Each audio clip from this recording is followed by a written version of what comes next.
ಭಾರತೀಯ ಸಾಕ್ಷ್ಯ ಅಧಿನಿಯಮದ ಸೆಕ್ಷನ್ 72ನ ಪ್ರಕಾರ ಯಾವುದೇ ಒಬ್ಬ ವ್ಯಕ್ತಿಯ ಹ್ಯಾಂಡ್ ರೈಟಿಂಗ್, ಸಿಗ್ನೇಚರ್ ಅಥವಾ ಸೀಲ್ ಅದು ಅವನದೇ ಅಂತೇಳಿ ಪ್ರೂವ್ ಮಾಡಬೇಕು ಅಂತಂದರೆ ಅದನ್ನು ಆ ವ್ಯಕ್ತಿ ಒಪ್ಕೊಳ್ಬೇಕು. ಇಲ್ಲ ಅಂತಂದರೆ ಆತ ಒಪ್ಕೊಳ್ಳದೆ ಹೋದಾಗ ಈಗಾಗಲೇ ಆತನೇ ಒಪ್ಕೊಂಡಿರುವಂತಹ ಅಥವಾ ಆತನೇ ಮಾಡಿದ್ದಾನೆ ಅನ್ನುವಂತಹ ಪ್ರೂವ್ಡ್ ಮಾಡಿರುವಂತಹ ಹ್ಯಾಂಡ್ ರೈಟಿಂಗ್, ಸಿಗ್ನೇಚರ್ ಅಥವಾ ಸೀಲ್ನ ಜೊತೆ ಕಂಪೇರ್ ಮಾಡಿದರೆ ಆ ಸಿಗ್ನೇಚರ್, ಹ್ಯಾಂಡ್ ರೈಟಿಂಗ್ ಅಥವಾ ಸೀಲ್ ಅವನದಲ್ಲ ಅಂತೇಳಿ ಗೊತ್ತಾಗುತ್ತೆ.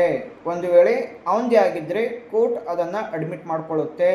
ಈ ಸೆಕ್ಷನ್ ಅಡಿಯಲ್ಲಿ ಕೋರ್ಟ್ ಹ್ಯಾಂಡ್ ರೈಟಿಂಗ್, ಸಿಗ್ನೇಚರ್ ಅಥವಾ ಸೀಲನ್ನು ಕಂಪೇರ್ ಮಾಡುವ ಸಲುವಾಗಿ ಯಾವುದೇ ವ್ಯಕ್ತಿಗೆ ಪದಗಳನ್ನು ಬರೆಯೋದಕ್ಕೆ ಅಥವಾ ಫಿಗರ್ಸ್ಗಳನ್ನು ಬರೆಯೋದಕ್ಕೆ ಕೋರ್ಟ್ ಡೈರೆಕ್ಟ್ ಮಾಡುತ್ತೆ. ಅದಾದಮೇಲೆ ಅದನ್ನು ಕಂಪೇರ್ ಮಾಡುತ್ತೆ. ಈ ಸೆಕ್ಷನ್ ಫಿಂಗರ್ ಇಂಪ್ರೆಷನ್ಗಳಿಗೂ ಕೂಡ ಅಪ್ಲೈ ಆಗುತ್ತೆ. ಅಂದರೆ ಫಿಂಗರ್ ಪ್ರಿಂಟ್ಗಳಿಗೂ ವೆರಿಫಿಕೇಶನ್ ಮಾಡೋ ಸಲುವಾಗಿ ಕೂಡ ಅಲ್ಲೂ ಕೂಡ ಅಪ್ಲೈ ಆಗುತ್ತೆ.